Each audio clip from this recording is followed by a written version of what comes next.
Teaching 2. Ministry and Spirituality. The Third Testament. Revelations of Jesus Christ.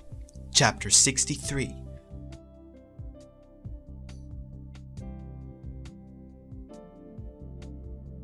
Ministry and Spirituality. Thus saith the Lord, learn to love, to bless, and to forgive one another, to be meek and gentle, righteous and noble, and understand that, if you do not do so, you will not have in your life even the slightest reflection of the deeds of Christ, your Master.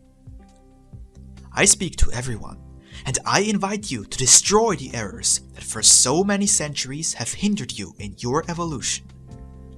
Do not forget that your origin is my love. Today, your heart is hardened because of egotism. But when it becomes sensitive again to every spiritual inspiration, it will feel love toward its fellow men and will experience someone else's pain as if it were its own. Then you will be capable of complying with the precept that says to you, love one another. This world is a proper place where you can work. In it is suffering, sickness, sin in all its forms, vice, disunity, misled young people, elderly people without dignity, bad science, hatred, war, and falsehood. Those are the fields where you are to work and sow. But if that struggle awaiting you among mankind seems gigantic to you, truly I say to you that even if it seems monumental, it does not compare with what you will have to deal with yourselves, a struggle of the spirit, of reason, and of the conscience against passions of the flesh, its self-love, its egotism, its materiality. And while you have not triumphed over your own self, how can you sincerely talk about love, obedience, humility, and spirituality to your brethren? Virtue has been spurned and regarded as something harmful or useless. Now the time has come when you will understand that only virtue will save you. It will make you feel peace and fill you with satisfaction. But virtue has yet to suffer many setbacks and humiliations before it can penetrate all hearts. The warriors who shall defend it will have to fight with a great effort and faith. Where are those warriors of righteousness, charity, and peace? Do you believe that you are the ones? You examine yourselves inwardly and answer me that you are not the ones. But I say that with good will, all of you can be of those warriors. Why otherwise do you believe that I have come among you? Love, speak when you should, be quiet when it is appropriate. To no one say that you are my chosen. Flee from adulation and do not publicize the charity you do, but work in silence, testifying by your works of love to the truth in my doctrine. To love is your destiny. Love, for you will thereby cleanse the stains from both this and your previous lives. Reject adulation, for it is a weapon that destroys your noble sentiments. It is the sword that can kill the faith I have ignited in your heart. How can you let men destroy the altar you bear in the depths of your being? Do not confuse humility with poverty of dress, nor should you believe that he is humble who, believing in his own inferiority, makes that the reason to bow to others and serve them. I tell you that he who is truly humble values who he is, and knowing that he has some knowledge, knows how to descend to others and enjoy sharing what he has with them.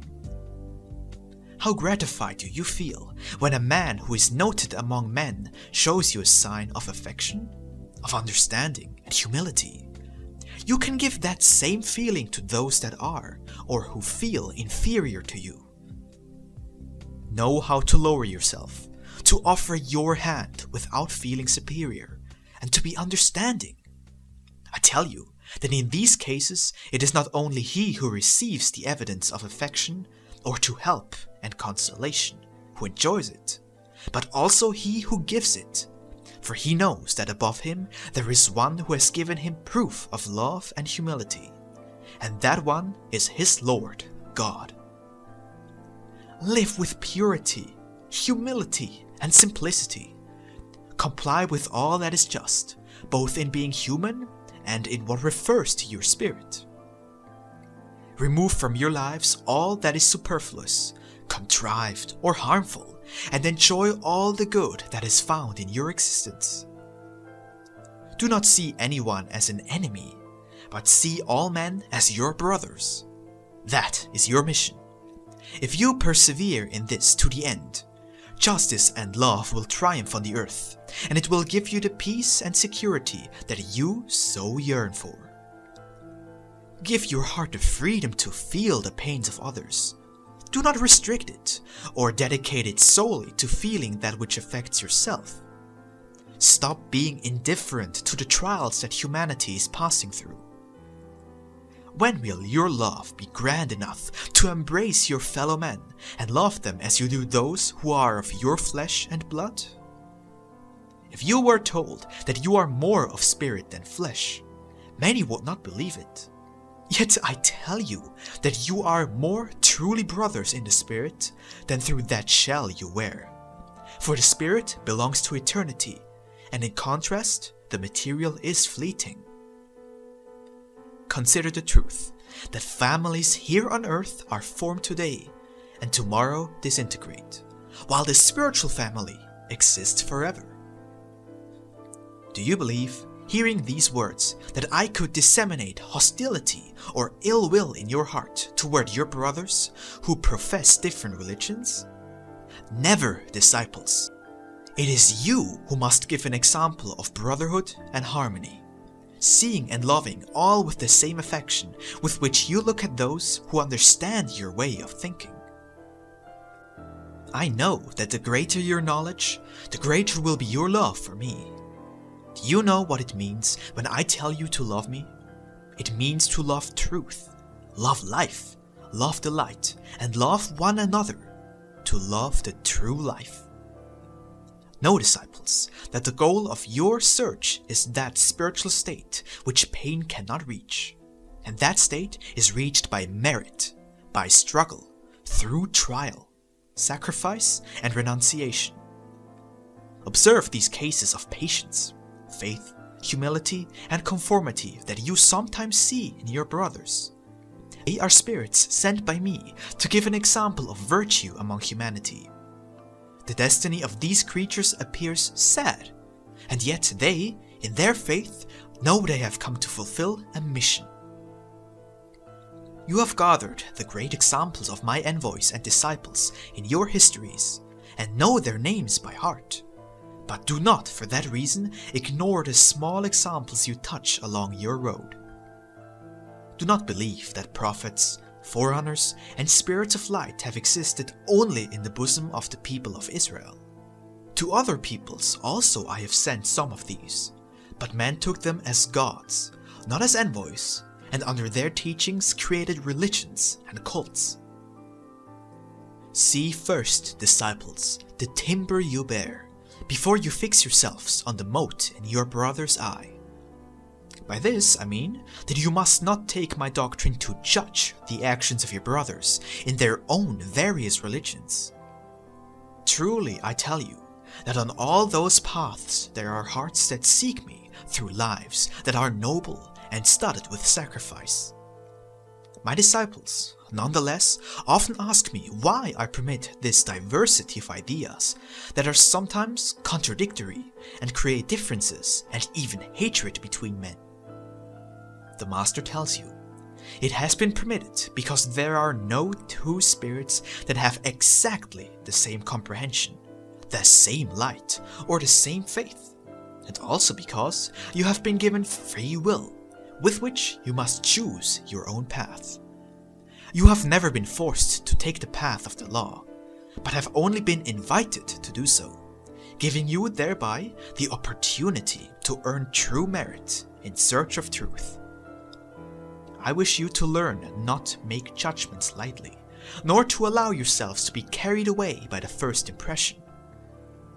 I give you this warning, For when you analyze my word, and for when you must judge other doctrines, religions, philosophies, cults, and spiritual or scientific revelations, recognize that what you know is not all that exists, and that the truth you know is only a small part of absolute truth, which is manifested in many forms, many of which are unknown to you.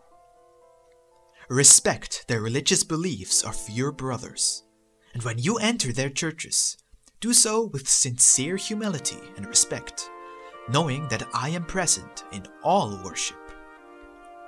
Do not reject the world in order to follow me, nor should you depart from me, pretending to have too many other responsibilities on earth.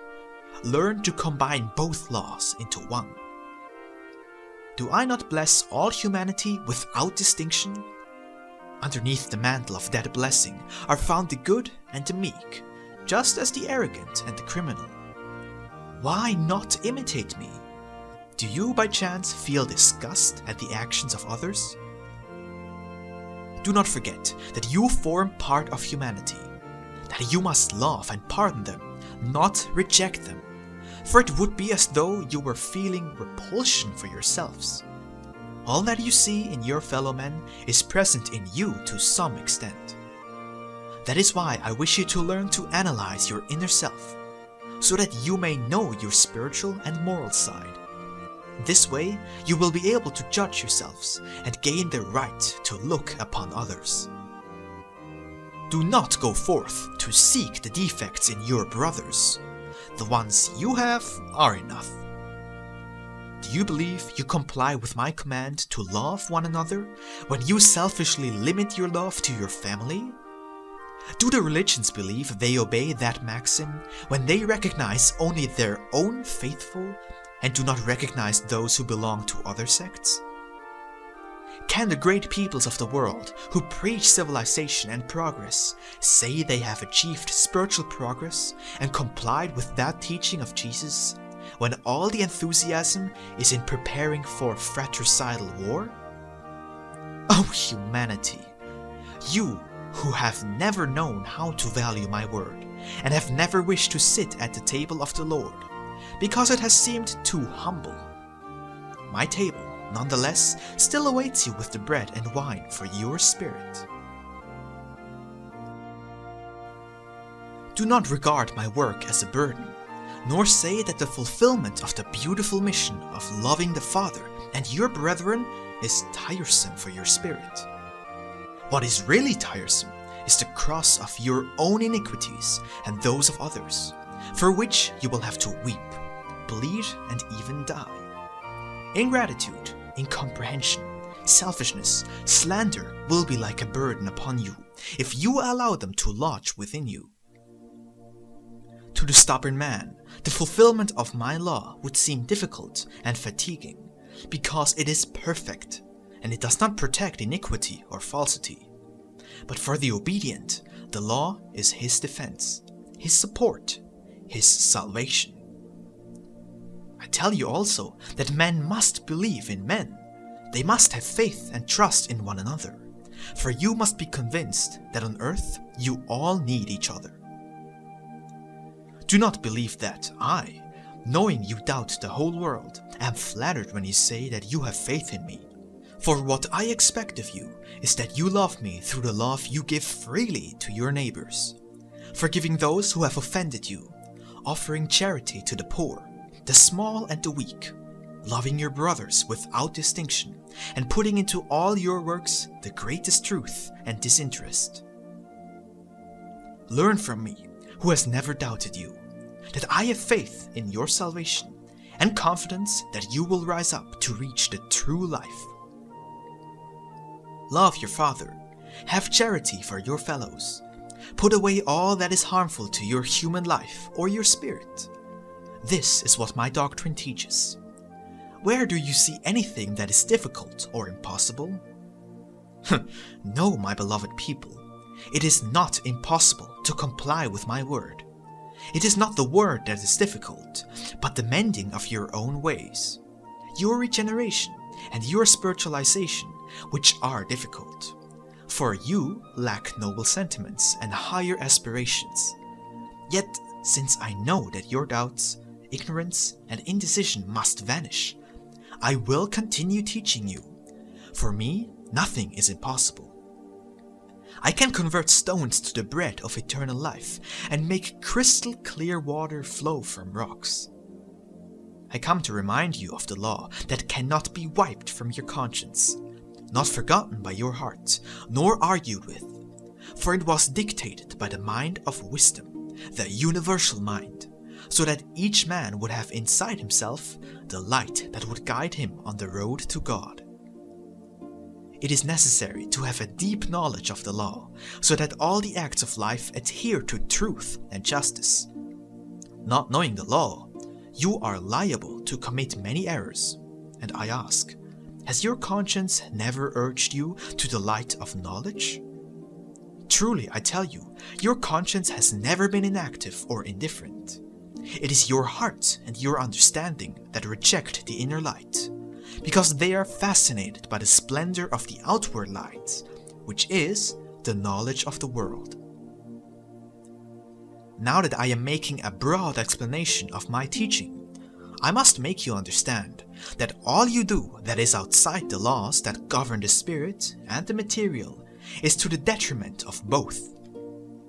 Conscience, intuition, and knowledge are the guides that go with you to point out the path of right and to help you avoid stumbling blocks. These lights are of the Spirit, but it is necessary to let them shine. When the clarity is found in each of you, you will exclaim, "Father, your seed of redemption has sprouted in my being, and your word has finally flowered in my life." I have come to give greatness to your spirit, a greatness which exists in the compliance with my law, which is love. Yet you must make yourselves worthy of this greatness, fulfilling your mission in imitation of your master. I have always told you, take the satisfactions that your world can offer you, but take them within my law, and you will be perfect. You frequently hear that clamoring of your conscience, and it is because you have not harmonized the material and the spiritual with the law I have given. Many times you continue to sin because you believe that you cannot be pardoned, an ignorant belief, for my heart is a door eternally open to the repentant. Do you not have living within you the hope that motivates you to wait for a better day? Do not allow melancholy and desperation to invade you. Think of my love, which is always with you. Seek in me the answer to your doubts, and soon you will feel illuminated by a new revelation. The light of faith and hope will rekindle deep within your spirit. And then you will be a fortress for the weak. Live always prepared to forgive those who offend you. Meditate in advance about the fact that those who offend their brothers do so from a lack of light. And I tell you that forgiveness is the only thing that can bring light to those hearts. Resentment and revenge only augment the darkness and attract more pain. Your conscience, which requests and expects perfect deeds from you, will not allow you to feel true peace until you know how to practice true forgiveness with your brothers. Why would you hate those who offend you when they are simply the means for you to come to me? If you practice forgiveness, you will achieve merits, and when you enter the kingdom of heaven, you will see those on earth who helped you to evolve. Then you will ask the Father to help those beings to be saved and come to the Lord as well. Your intercession will help them to attain that blessing. Do not reject those who, in their desperation, blaspheme against you. For them I furnish you with a drop of my balsam. Prepare yourselves to forgive those who offend you in what is most precious to you. Truly, I tell you, whenever you give your true and sincere pardon in these tests, you ascend one more step on the ladder to your elevation. Would you then resent and deny forgiveness to those who are helping you to come closer to me? Would you renounce the spiritual delight of imitating me, allowing violence to cloud your mind, and returning blow for blow? Truly, I tell you, this humanity does not yet know the power of forgiveness and the miracles it works. They will be convinced of this truth when they have faith in my word. Beloved people, join yourselves to your brothers, and when you are in communion with me, you will forgive even the most serious offenses through the love that I have inspired in you. How could you fail to forgive those who do not know what they are doing? And they do not know because they do not understand the damage they are doing to themselves. Forgive as many times as you are offended. Do not even count the times you must confer forgiveness. Your destiny is so elevated that you must not delay yourselves with these stumbling blocks on the path, for ahead, great missions await you. Keep your spirit always disposed to love, understanding, and the good, so that you may be placed in the higher planes. And so, just as in times past, many of your brothers have written beautiful pages in the eternal book of the Spirit with their works, and imitating them, you will continue that history as an example and a delight to the new generations that will come to the earth. Cultivate peace, love it, and spread it everywhere, for humanity is very needful of it. Do not let yourselves be disturbed by the vicissitudes of life, so that you can remain always strong and ready to give of what you possess. That peace, which is the patrimony of every spirit, has fled in this era and given way to war and to torture nations, destroy institutions, and disconcert the spirits. This is because evil has made itself lord over the human heart, and hatred, insane ambition, and unchecked greed spread, causing harm. But how brief will be their reign! I announce, for your joy and tranquility, that your liberation is close. In pursuit of that ideal, a multitude of beings yearning to breathe an atmosphere of brotherhood, purity, and health are working. You will perform charitable deeds during the course of your journey, for that is your mission. You have many spiritual gifts with which to be charitable in different ways. If you are able to prepare yourselves, you will perform that which you call impossible. The charity that you render by means of a coin, although it is charity, is the least elevated that you can give. You should convey love, forgiveness, and peace to the heart of your fellow men. I do not want any more Pharisees or hypocrites protected by my law. I want disciples who feel the pain of their fellow men. I will forgive all those who arise with repentance, regardless of the sect or religion which they profess, and I will allow them to see the path of right clearly. Hear me. Be humble in the world, and sow goodness, so that you may gather your fruits in heaven. If when you do evil you are not glad of witnesses, why do you wish to have them when you do good works? What is there to be vain of if you have merely fulfilled your duty? Understand that because you are so small and so human, praise damages your spirit. Why, when you perform a good work, do you immediately expect your Father to give you the reward? Those who think in this way are not working disinterestedly, and so their charity is false, and their love far from being true. Allow the world to see that you do good works, not so that you can receive homage, but only to give good examples and teachings, and to bear witness to my truth. When your spirit presents itself in this spiritual valley to have its deeds on earth evaluated, I will ask you most about those things which you requested and about what you might have done on behalf of your brothers. Then you will recall my words of this day. In the second era, humanity gave me a wooden cross, to whose martyrdom men sentenced and made me suffer. but upon my spirit I carried a heavier and more cruel one, that of your imperfections and of your ungratefulness. Would you be capable of reaching my presence, carrying upon your shoulders a cross of love and sacrifice for your fellow men? Know that for that purpose I sent you to earth. Therefore, your return shall be when you present yourselves with your mission fulfilled. That cross will be the key that will open for you the gates to the promised realm. I do not ask you leave everything, as I asked of those who followed me in the second era, among which he who had his parents left them, he who had a spouse left her. They abandoned their home, their riverbank, their boats and their nets. They left everything in order to follow Jesus. Nor am I saying that it is necessary for you to shed your blood in this period.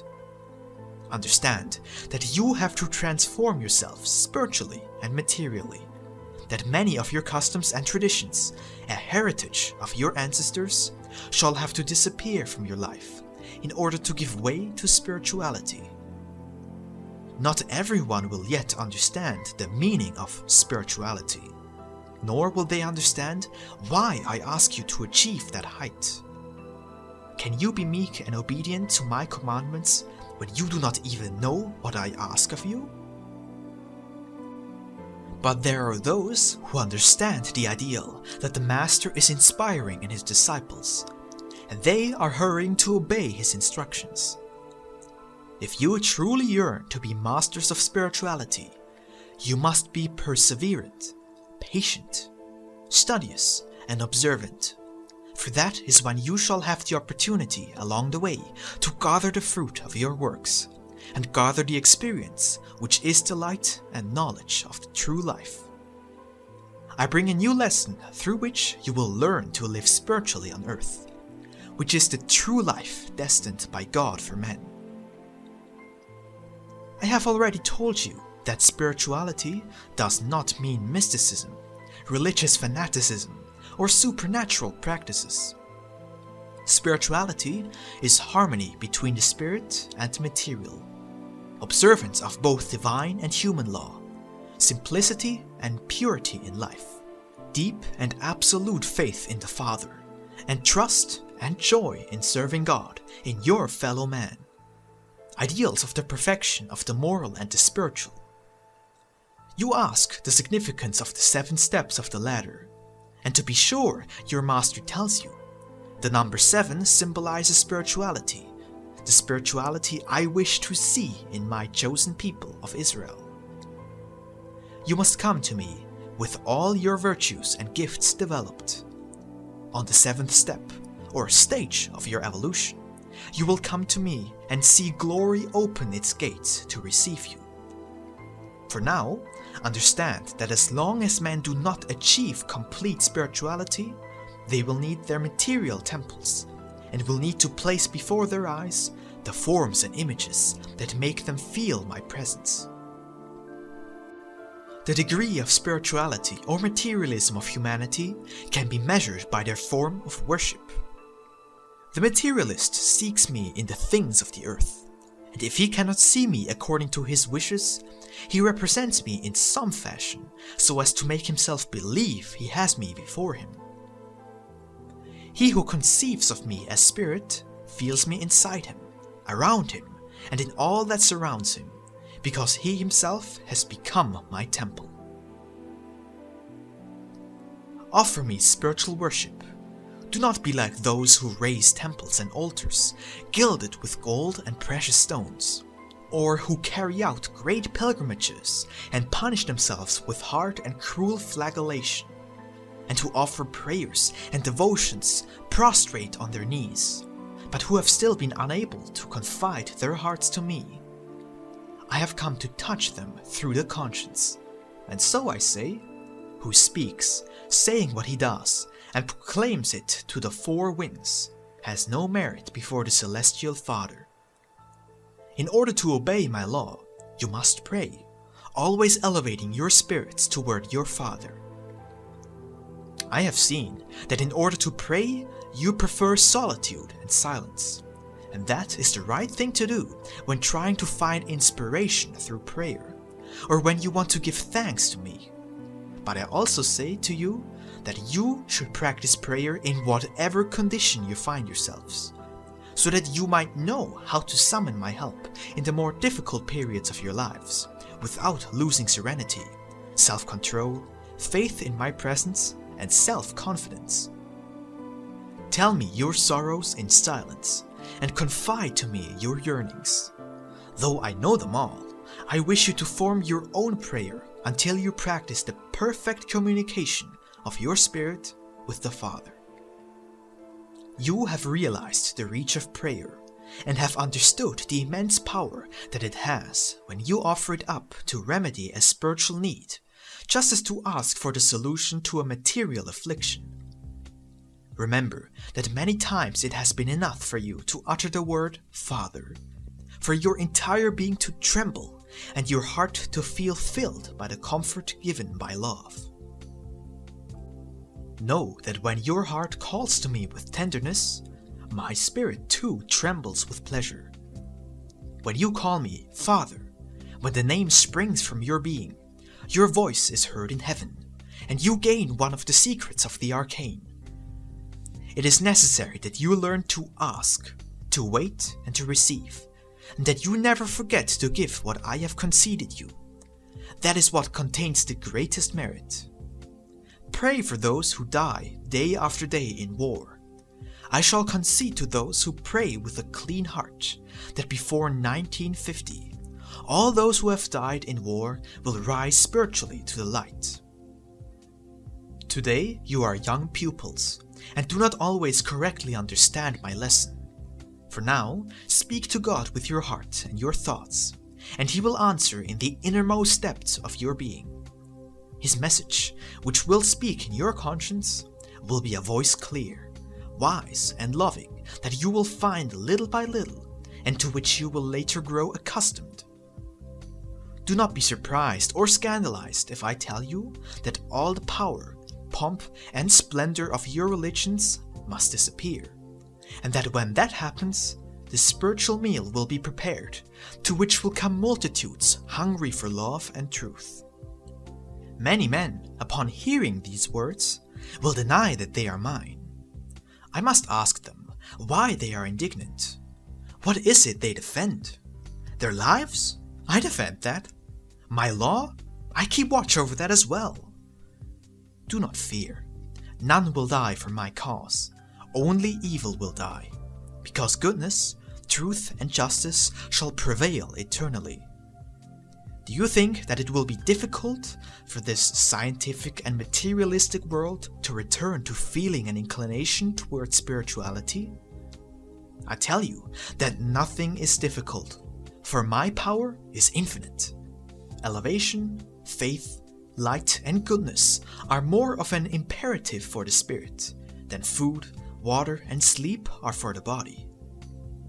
If the gifts, powers, and attributes of the Spirit have been dormant for much time, they will yet awaken to my call, and make spirituality, with all its prodigies, return to mankind, because now they are more prepared to comprehend them.